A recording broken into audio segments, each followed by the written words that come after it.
Good evening, folks. This is Keith Reed. I just thought I would stop in for a second and make a few off the cuff remarks, reflections on last night's election.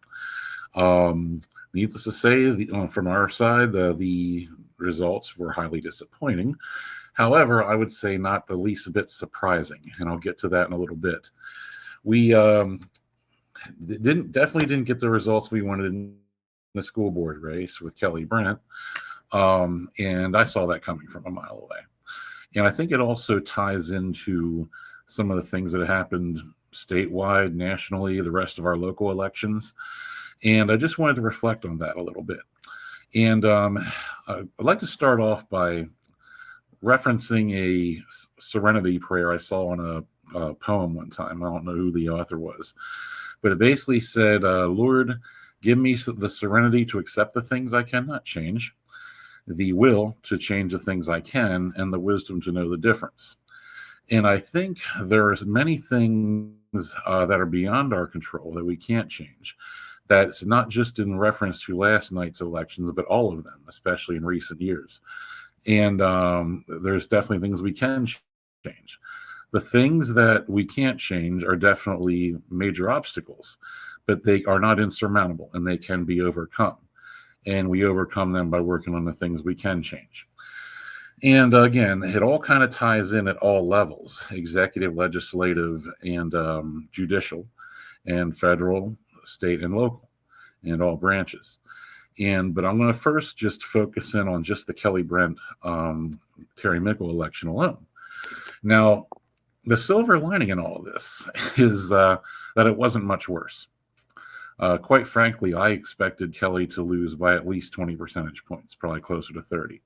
The fact that she only lost by about 10 percentage points is actually a pleasant surprise. And now a loss is a loss and a win is a win in the same, whether it's a landslide or, it's a squeaker, the results have the same effect. However, I did expect a much more disastrous outcome in private, because I didn't want to be a source of discouragement in the public square. So I didn't make these comments publicly, but those in my close circle of friends, including my own wife, had asked me the nights leading up to the election what I thought Kelly's chances were. And I gave them a sports analogy. I said, well, let's put it this way. Imagine a baseball game where you only start the game in the bottom of the ninth inning. And you start the game not only in the bottom of the ninth inning, but with the bases loaded, no outs, and the count 3 balls and no strikes at the plate. So the visiting team in that impossible scenario almost has to find a way to keep the home team from scoring before they get 3 outs and then take it into extra innings and win. Or to use another analogy, a football game that has no time on the clock is just whoever scores first. And instead of having a kickoff, you start with one team first and goal on the goal line. So in both those scenarios, I said, okay, Team Brent is the defense in that hypothetical football game, and Team Mickle's the offense. And Team Brent is the visiting team in the baseball analogy, and Team Mickle is the home team. Why do I say that? Well, first we'll start with the things we cannot control. And this is always going to be just the run-of-the-mill reality. There's nothing we can do about it. So we just got to know that this is how it starts. This is how the game is played. But again, these odds are not insurmountable. And that's the fact that the hard left candidates will always have an endless supply of money and power behind them. In reference to school board races, they have major organizations like the PSBA, the teachers unions, and various other unions, public and private, as well as large corporate sponsors, especially even in this area, who will actively organize on their behalf and fund their campaigns. The money, the obscene amount of money that was put into one school board race quickly leaves your head spinning. And it was all on Mickle's side. Kelly Brent was outspent, exponentially in this election. And not to mention the organization. On that side, speaking of the unions and so forth, they literally have full-time employees. And this is true on a state and national level as well, with all branches and levels of government. But they literally have full-time employees whose job it is to be a political activist. That's literally what they do for a living, and it's well organized. And that's not something you can really get rid of. You just have to find a way to overcome it. And it was a little frustrating on election day because the job my wife and I basically had for the Brent campaign, we were going around to the various polls, just checking in on our poll workers to see how they were doing, see if there was anything they needed, and kind of reporting back to a few of the others who were helping us organize the polling activity for Kelly. And it was frustrating because at least half the polling places spent 4 hours or more without anybody from our side, not for Kelly Brent, but nobody for the Republican candidates at all, passing out literature and talking to people, where every single poll for the Mickle side not only had 2 or more people there the entire time for her, but also others for the Democrat candidates in general. So the inactivity and inorganization was definitely a frustrating factor, but it did not start with Election Day. And one of the reasons I used the analogy I did for Kelly's chances prior to Election Day is just what I saw. The Mickle campaign was extremely active all the way from back in the spring and even before the primary season. You had billboards advertising her campaign, even going on to YouTube, commercials coming on for Carrie Mickle on YouTube. I've never seen that for a single school board race. I mean, who was funding that? You had these YouTube videos, you had the billboards, the athletic programs for all the sporting events in the West Shore School District, full-page campaign ads for Terry Mickle, and of course an endless army of volunteers and paid activists knocking on doors relentlessly for months, pushing the talking points. Meanwhile, the campaign on Kelly Brent's side was largely completely inactive until literally about a month before the election. And that's a heck of a time to try to play catch up. And even other factors going into it, like the bombshell revelations of the emails of the literal verified conspiracy with the lawfare that was waged against Kelly and 4 other board members. That came out just a few days for the election. That would have been coming much better use had we had that information months in advance. I'm not sure who could have made that happen, but it should have happened. But these are just a few of the factors involved. And another thing affecting this, and this is also an issue, again, nationwide. And, Kelly just happens to be one of, a million candidates nationwide who are affected by this. And that is this apathy on the right. And it's not only with the registered Republican voters, but right-leaning parties, like some people who were in the Constitution Party. I myself am a Constitution Party member, technically. I only register Republicans so I can vote in the primaries, but my beliefs are actually aligned with the Constitution Party. But every election in the last 10 years, since 2015, on a national scale, that are non-presidential election years. Let me be that, non-presidential election years on a national scale since 2015, every single time. The voter participation rates among Democrats and left-leaning registered voters, as far as the percentage of their voters that turn out and vote, is in the double digits higher every single time than the percentage among registered Republican voters and right-leaning registered voters. And that's an issue. That it wasn't always that way. Unfortunately, I have to agree with the left to an extent here.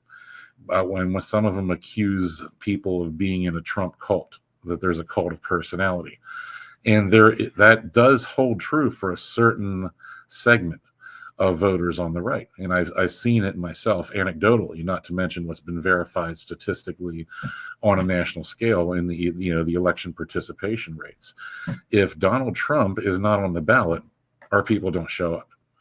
And that's sad.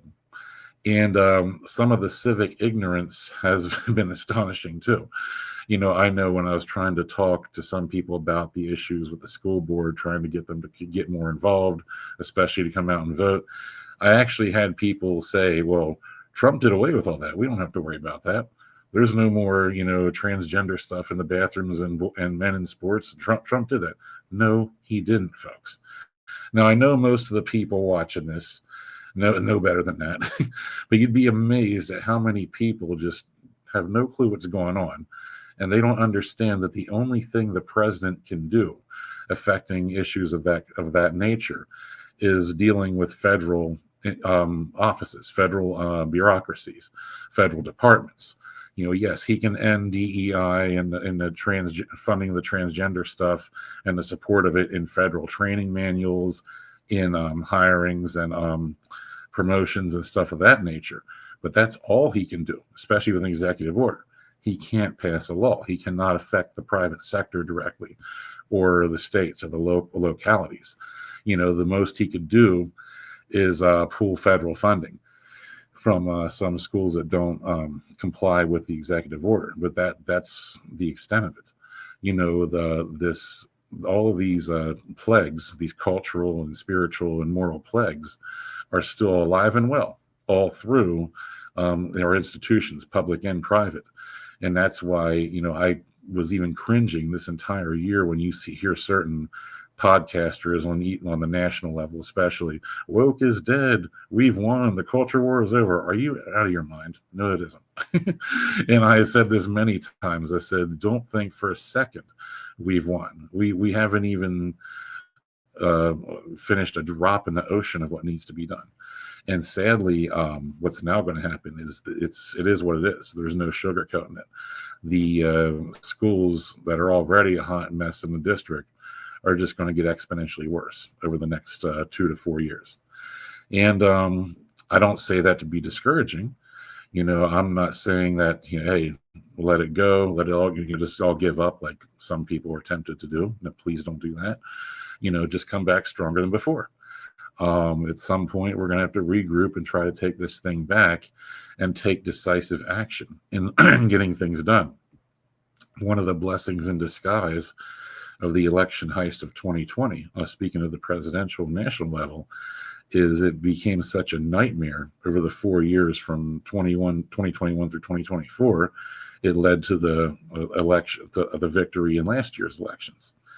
And again, we need to stop with the nonsense of what I call the Trump cult of personality, to think he's some kind of God, or that he's has some magical powers to do everything on his own and fix everything. That's not going to happen. Wake up, folks, because what happens on the local level is far more significant and affects you directly more on an individual personal level than anything that happens on a national level, especially including the president by himself. A friend of mine, I'm not going to put his last name out there to embarrass him, I'll just say his first name, Bob. I've gotten annoyed with him, although I had to laugh. In any election that's not a presidential election year, and he's taking pictures of a ballot and he shows me, he thinks it's a big joke, he'll go vote, all right. Yeah, and he'll do write-ins. Yeah, and all his write-ins are like, Daffy Duck, Porky Pig, Darth Vader, and he thinks it's funny because he doesn't think anybody other than Trump is worth voting for. We really need to get over this. And granted, it's only about maybe 12% of the right-leaning registered voting population, but that's enough to change the results in elections on a mass scale. It really is. And in all fairness, last night's elections, statewide and nationwide, that played a big role. And now, in most of the high-profile elections, what we got to keep in mind here is that these were all very left-leaning places to start with. Virginia hasn't gone for a Republican presidential candidate since 2004. New Jersey hasn't gone for a Republican presidential candidate since 1984. So, these are all pretty far left states. And New York City, forget it. I mean, that city's been full-blown Marxist now for at least a decade or more. And they've always been strongly leaning to the left. Rudy Giuliani, who's by no means a conservative, was probably the most furthest right figure to ever be mayor of New York. So there are silver linings in here. And like I said, I was actually surprised that Kelly didn't lose by more. Not that would have made any difference with the outcome, but it's, with all things considered, I really thought it was going to be a real bloodbath, not just a simple basic landslide loss.